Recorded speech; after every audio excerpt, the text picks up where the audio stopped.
5. కథలో రాజకుమారి. సిమెంట్ మేస్త్రిగా పనిలో చేరమని కృష్ణకు సలహా ఇచ్చాడు చిదంబరం.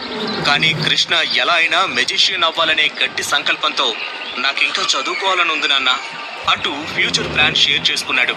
అందుకు చిదంబరం, అయితే ఎగ్జామ్స్ లో పాస్ అవుతావా అని అడగ్గా కృష్ణ ముఖం దిగులుగా పెట్టి లేదు అన్నట్టు తల ఊపాడు. అది గమనించిన చిదంబరం, చూసావా, ఇప్పుడు నువ్వు రాసిన ఎగ్జామ్ లో పాస్ అవుతావన్న నమ్మకం నీకు లేదు. అందుకే నిన్ను చదివిస్తే గొప్ప మెజిషియన్ అవుతావన్న నమ్మకం నాకు కూడా లేదు. పోనీలే, దాని గురించి నువ్వు బాధపడకు. అయినా వ్యాపారంలో పట్టున్న వాళ్ళకి మ్యాజిక్ ఆటోమేటిక్ గా వచ్చేస్తుంది. వ్యాపారస్తులు మాటలతోనే మ్యాజిక్ చేస్తారు అంటూ చిన్నగా నవ్వాడు. కృష్ణ వాళ్ళ నాన్న చెప్పిందంతా వింటూ సైలెంట్ గా ఉండిపోయాడు.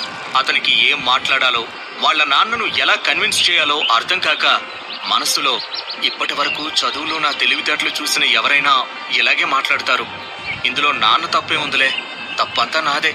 నేను ముందు నుంచి బాగా చదువుకొని ఉండాల్సిందే అని తనని తానే తిట్టుకున్నాడు. కొడుకు అలా డల్ గా